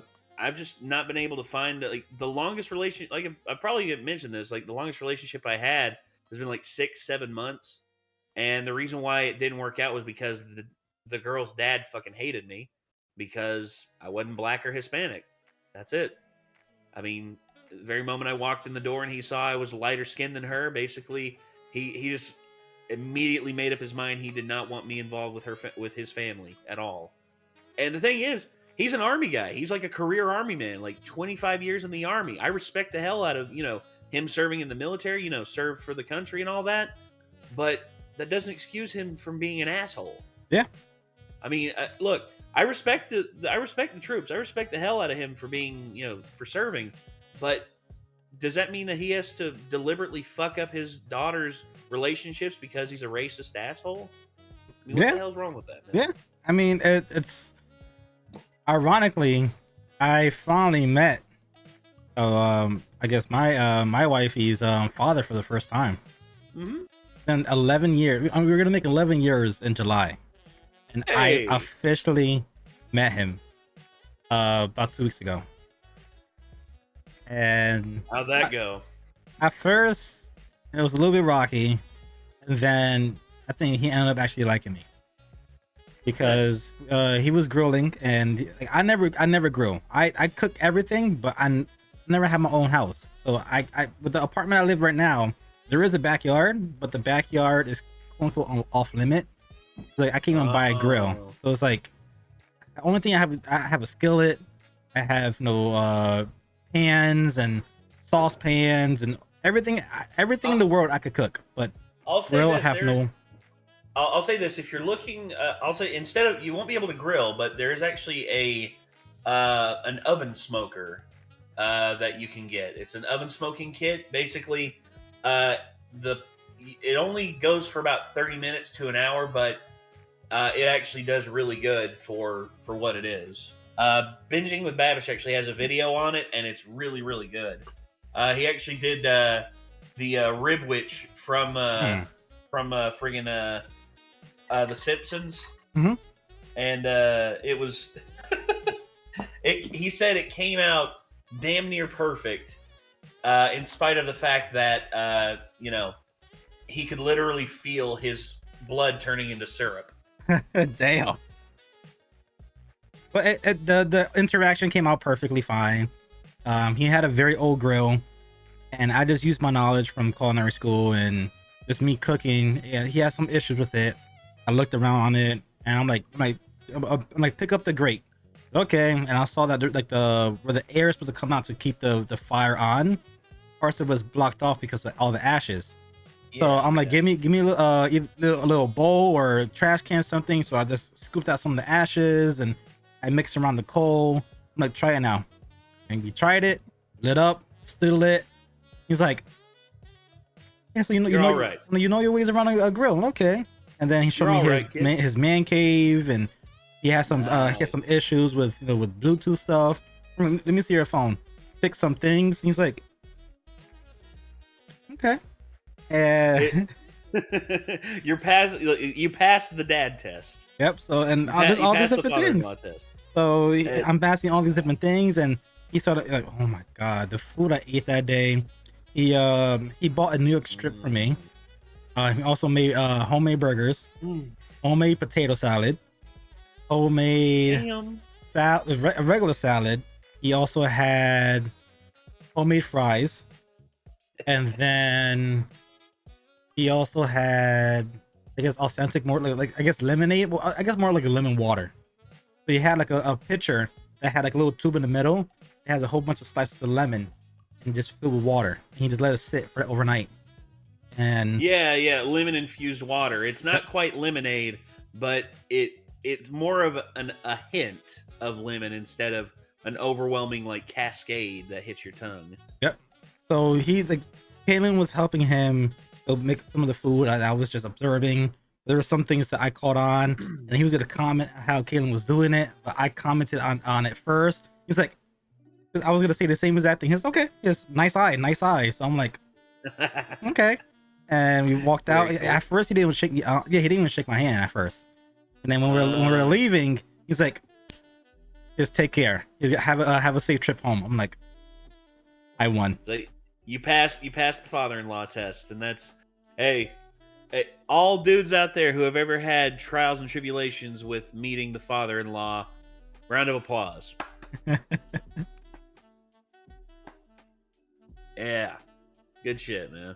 But I guess one final topic we could probably get into would be we got into your music inspirations.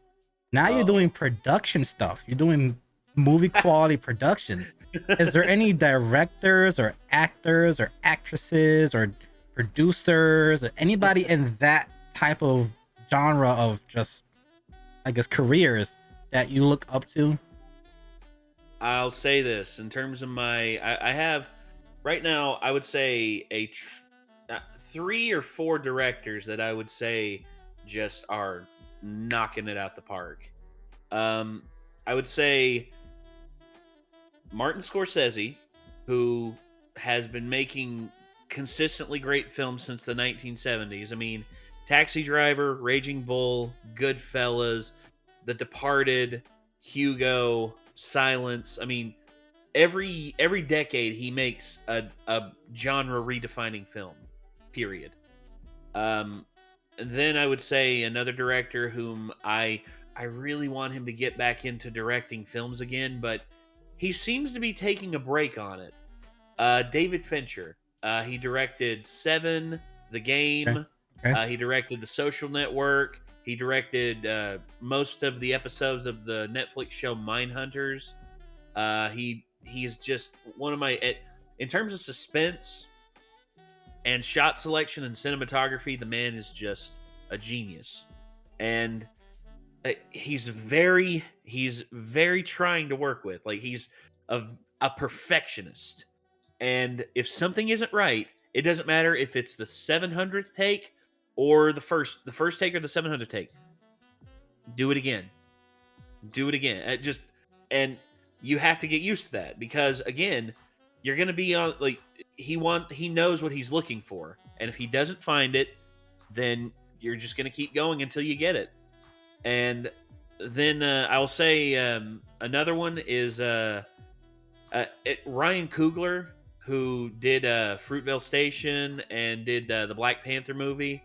I mean, just a tremendously creative human being. I've seen how his creative process on how he goes about coming up with characters and coming up with narratives and storylines. I'm just like, that's what I like. I like someone who embraces the creative process and doesn't relent on what his vision is. And then I would say probably lastly, somewhat of a bit controversial pick, Ari Aster, who did Hereditary and Midsommar. basically two very like gut-wrenchingly like horrific pictures that really tap into the discomfort of the human psyche and just make you doubt everything that you're seeing. And watching them multiple times, you always see something new. It's just like me watching Hereditary and then noticing the various things that are in the background that I did in the first time through. I'm just like, what? How? When did that get? What? No way! And I'll say this, okay, a fifth pick, probably Edgar Wright, because Scott Pilgrim versus the World, Baby Driver, just like Shaun of the Dead, Hot Fuzz. I mean, just such a great, fast paced director who knows how to keep your attention. That's another thing that I love about him. Uh, Writers, I would probably say David Mamet is a pretty good screenwriter. I would also say that Steven Zillion, like writers, I look at them and I basically just I see their screenplay. Alfonso Cuarón is another Alfonso Cuarón, another great director slash writer who just like never relents on what his vision is. I remember seeing Gravity for the first time and just being like, "Holy shit! How did he come up with this? How did he come up with this vision of how the film wanted to look?" Um, Cinematographers, there's two big names. I know a lot of people are gonna just like blow, like just everyone mentions them. Roger Deakins and Emmanuel Lubezki. Emmanuel Lubezki, you know, probably the best cinematographer ever. I mean, like I said, worked on Gravity, and he also worked with all three of the three amigos of Mexico. You know, Guillermo del Toro, Alejandro González Iñárritu, and of course Alfonso Cuarón. He worked with all three of them, and all three films that he worked on with them, just the shots, dude, the shots. Oh my god.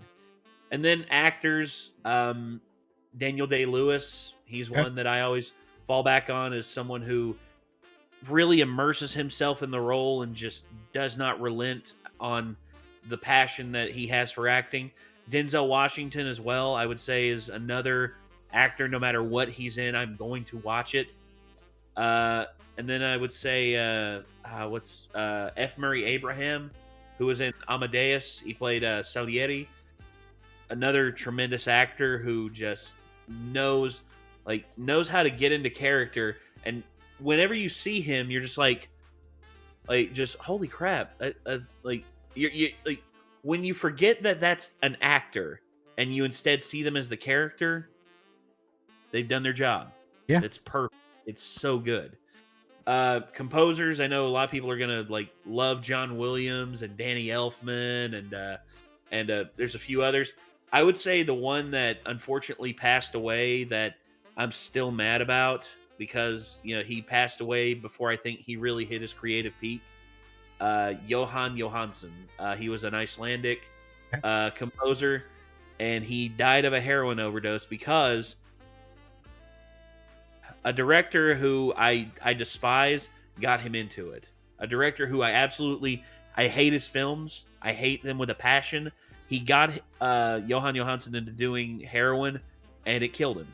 And Johan was only I think 44 or 45, and he was just coming into this great creative flux as a composer. I mean, he worked with what's the direct or the director who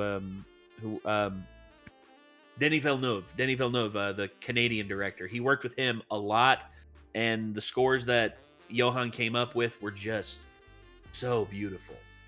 And for him to be gone like that, it was 2018 when he passed away, and I'm still mad about it. But producers as well, Joel Silver, Jerry Bruckheimer. I would also say what's the name was on the tip of my tongue. Now it's gone. I'll probably remember it, and I'll be kicking myself later because of it. But again, there are so many people in the industry who love the art of filmmaking and they don't look at themselves as though it's just like I'm an artist and I deserve to be taken seriously, and anything I do, if anyone criticizes it, they just don't get it. They just don't understand. I hate people like that. I hate the self-righteous, uptight assholes who can't accept the fact that it's art. It's art. Art is in the eye of the beholder.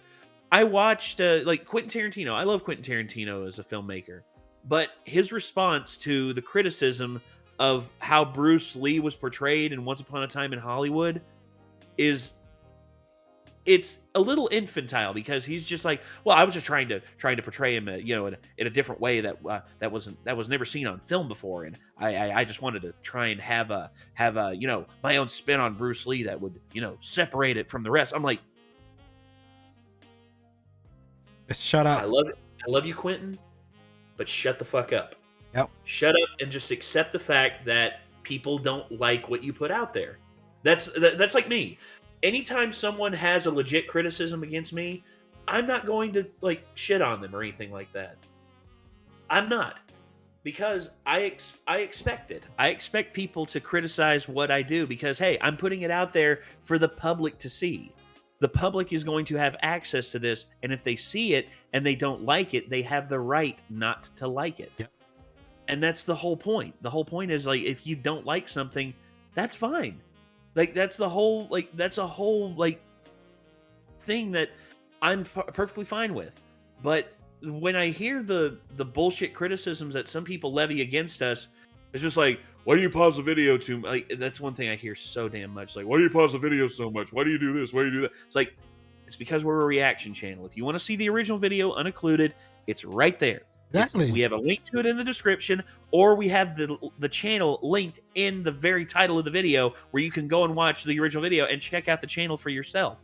It's all right there. We don't try to be, these people who just sit there and do nothing and mope like, oh yeah, that was cool. Hey, don't forget to like and subscribe and check out this, check out that. Like, we're not going to do that because I hate people who do that. I hate the channels that just like. I know that there's a little fire going to be thrown here, but again, I don't care. I mean, I look at SS Sniper Wolf and just her thumbnails are exactly the same. It's the same 4 reactions on the thumbnails. It's either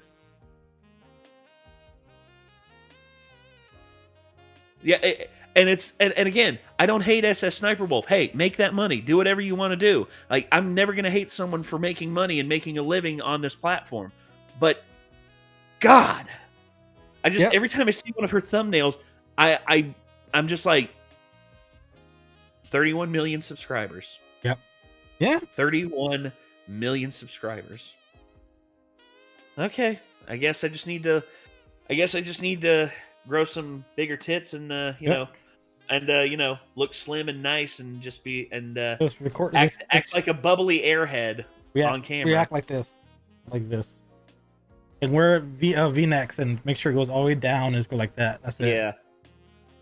So we're going to be watching some TikToks today that my fans sent to us. Hope you all enjoy. Here we go. And then there's just like, oh my gosh, I'm allergic to eggs. Like, okay, that's it. When it comes to planet Earth, it is impossible to please everyone. You're always going to have a critique. You're always going to have someone hating on anything you do. So it's like, you cannot please everybody. I've said that that was a lesson I learned in the beginning, and it was a hard lesson to learn, but I got it.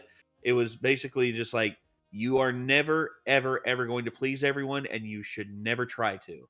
Because the very moment you do that, you're going to lose your fucking mind. Yep. Because if you expect everyone to like what you're putting out there, you could put 1,000 hours of work into one video, and then someone's going to dislike it simply because it was you that posted it. Yep. And guess what? Like, that's perfectly fine. Yep. There are people who disliked a video of a cancer patient being cured of cancer. A literal kid who's like 6 years old, cured of cancer. People dislike the video. Why? It's one of the most heartwarming and one of the most endearing, real things that can actually be out there. Someone being cured of what was supposed to be a death sentence, Yep. an incurable disease. And this kid is just glowing. His family is smiling and are hugging him because they get to be with their child and, you know, see their child grow up and grow old. And some random asshole dislikes the video. Yeah. Leaves a mean comment down below, just being like, "Yeah, I should have died." Yep. And as If there was ever technology that I could punch someone through the internet, I would invest in it.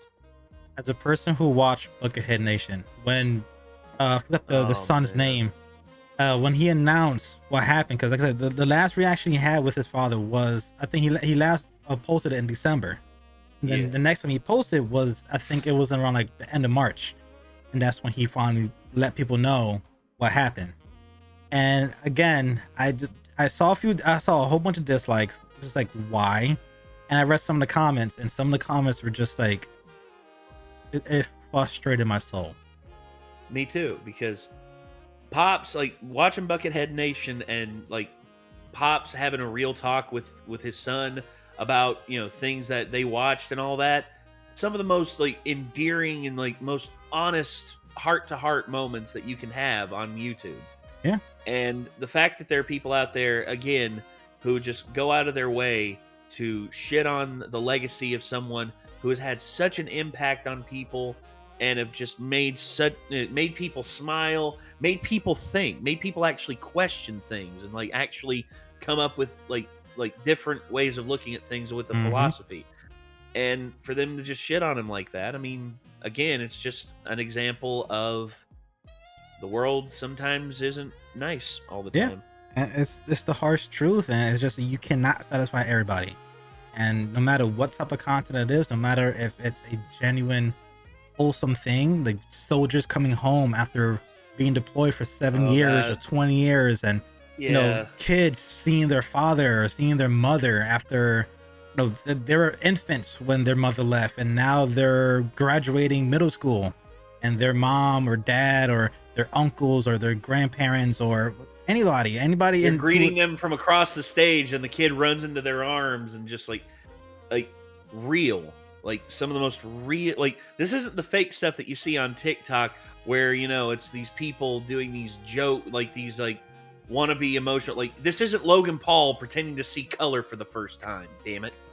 This is real shit. This is real shit. This is people like having a true moment, like in the moment, having a true like heart to heart in the moment. And it's rare to see that in a world that is so wrought with nostalgia and, you know, focusing on the lives of others, you know, the celebrity and pop culture and all that. And to have that real moment is just something that you cherish, and you should always cherish, because you don't get that many when you think about it. Yeah. You don't get that many, and you should be grateful for every moment that you have like that. Yeah, and it's just the people who dislike it. It's just, well, that's just like here recently. I've had to pull off of reactions and recording videos and recording gameplay footage and all that because of a recent thing that happened with me. My mom had her knee surgery, a knee replacement, and it went bad. Turns out she was allergic to the material, so they had to take it out, and they put in a spacer because turns out there was an infection. And she had the spacer in her knee where she couldn't bend her knee for, I think, 2 months. And then eventually they put in a new knee replacement. And turns out the doctor botched connecting the muscle, and it started to have fluid buildup. So anyway, about 3 months go by, and the doctor basically is doing everything he can to like stave off trying to do another surgery to her. And she is not able to get up out of bed because her knee is so inflamed and she doesn't know why. And then they take her to the hospital, and turns out not only did the muscle fall off, turns out the tendon at the top of her leg ruptured. And they had to do a full cut off of that tendon up here and reattach it.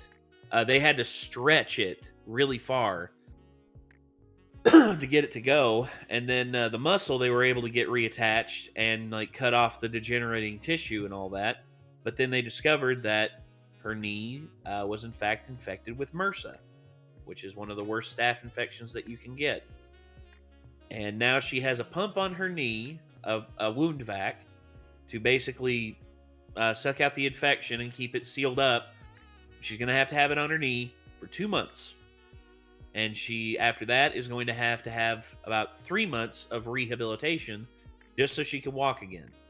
And here's the thing. The original procedure, she was supposed to be back up on her feet within 3 months. That's what they told her. Within 3 months, she was supposed to be back up on her feet. It has been 14 months since she had the original surgery.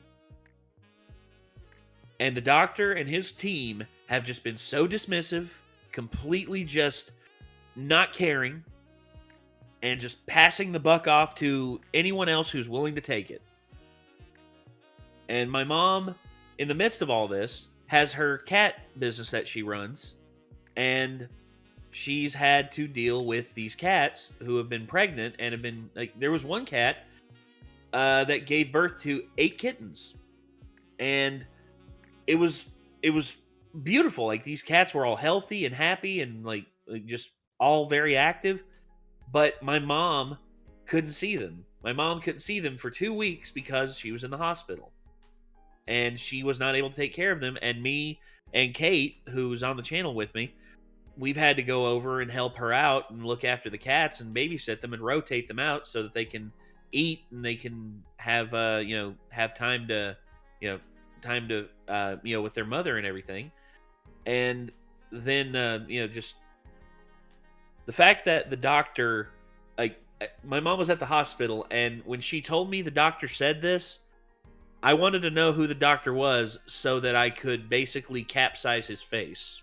I was done dealing with him, because this doctor, like, they talked about doing this new infusion therapy to deal with the MRSA. The infusion therapy is basically sort of like a dialysis machine.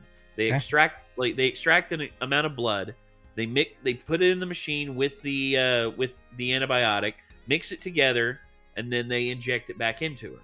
That's the infusion therapy. And supposedly it's supposed to take place over a span of 3 weeks. You get 3 treatments, once each week, and the MRSA is supposed to be dealt with. But instead, the doctor was just like, was trying to claim that the insurance wouldn't cover it and all this and all that. My mom has full coverage, undenied coverage. She pays good money for it. And this doctor comes in and says, "Well, we can't actually do that." And my mom, she copped a little attitude with him, because again, this doctor, had been copping attitude with her, and she copped attitude back. She basically said, "Well, I don't care what you say. My insurance is going to cover it." And he goes, "No, you know what I'm going to tell him? I'm going to tell him we're just going to put the PICC line back in." The PICC line is basically a direct line. It's a port that they put right here that goes straight to your artery, that goes straight to your heart. And if it gets jostled or torn off, you're dead, because it's attached to the artery. And if it comes off without being properly removed, you'll bleed to death. And basically the doctor threatened her with that and said, "Now are you gonna listen to me, or are you gonna keep running your mouth?" At that point, I asked Mom, "Where is he at?" I was about 20 minutes away from the hospital, and I was like, "Where's he at?" And she's like, "Nathan." I'm like, "Mom, where's he at?" So here's the thing. I say this, but I actually almost did go to jail for my mom one time. I am more than willing to send a message to somebody. If, here's the thing. You can fuck with me. All right? You can fuck with me. I don't care. I do not care. I am as dismissive about anything bad happening to me because I can take it. That's my mom. Of course. That's the one person in this world. Her and my dad are the 2 people in this world, no matter what, I will always have their back, period. And I just remembered thinking to myself, my mom had to beg me to not come to the hospital basically. And I just like I just wanted to I again, sometimes I don't think straight. Yeah, Yeah, that it's bullheadedness gets a hold of me, and I can't help myself. I'm just like it's just I wanted to hurt him. I did. I'm not gonna lie yeah, about that. it's I've been there. I had my aunt before she passed was in the same situation. She had shingles and was in the hospital, and they were trying to obviously help her as best as they can. The hospital that the family ended up taking her to, I advised them not to take her to that hospital because that hospital is known to not care about the patients. They care about the insurance revenue and they care about just making the money. They don't care about the Their patients. bottom line. Yep, They all they care about is the bottom line, dude. exactly. And the doctors weren't hygienic. And when they did the operation for her shingles, it ended up causing a infection internally. And no amount of antibiotics, there was no type of anything they could done because where they cut with the unsanitized scalpel was close to her heart. And in a matter of I think 5 days, she went into a deep coma and then a few days later just died. And again, that pissed me off. That pissed the whole family off. And the doctor is still working to this day. And it's just like they don't care.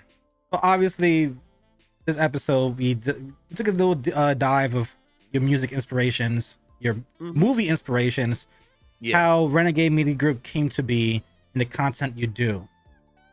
Is there any projects other than the offering and that SCP line that you're doing that you're focusing on doing now? Anything with Renegade Media Group, anything with the gaming channel? Is there any other ideas you have in mind that you want to do with what you do now? Well, again, the whole thing falls down to the music project. That's something that's the newest one on the plate. We've had ideas for the longest time of doing skits and all that. One of the guys who's going to be trying to be a more regular member on the channel really loves doing skits and really loves coming up with quick little funny ideas. And again, it's just time and effort on it. Hopefully we're able to dedicate enough time to it to where we can eventually make something of it. But only time will tell, man. I mean, there's a lot of projects that we've had in the pipeline in the past that never really went anywhere, but hopefully we're able to get some good stuff going. All right, that's good to hear. So guys, you heard basically as much as you can from, I guess you could say, the brand of Renegade Media Group, and as well from the person who runs it, Nate. I hope you guys enjoyed today's episode of Embers in the Rock. Well, obviously we had our little go-go juice, and I literally have rocks in my cup that I think it's like whiskey rocks.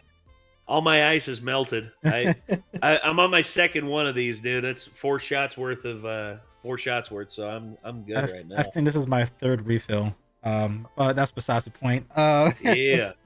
So if you guys want more of Nate, let me know, and we can expand a little bit more of Nate. This episode we kind of focus more on content. I don't need to expand anymore, man. I'm already big enough. But we expand a lot on Renegade Media Group and all the content that he has done and things that he envisions to do, and all the reactions he's done, offering, and that kind of movie production line type of quality video he's doing, as hopefully comes out by the summer or by fall. So there's a lot of things this man is doing, and I highly recommend you guys go ahead and watch it, subscribe to the channel, and if you want more of him, let me know. I have other ideas for this channel that will definitely include him. Next week will be a video that's gonna be a 2-parter. That's all I'm gonna say. And I believe we'll feature somebody. Never know, it might be a returning guest, could be somebody completely new, or it could be somebody who's completely new with a returning guest. What else? Wait till next week, and it's gonna be a 2-part series. I'm gonna make it maybe 2 hours, but split it in half. 1 hour talks about something, and the other hour talks about another topic, but with the same group of people. Hope you guys are ready for that. See you guys on the next episode of Embers on the Rock Content Creator Edition. Peace. Bye.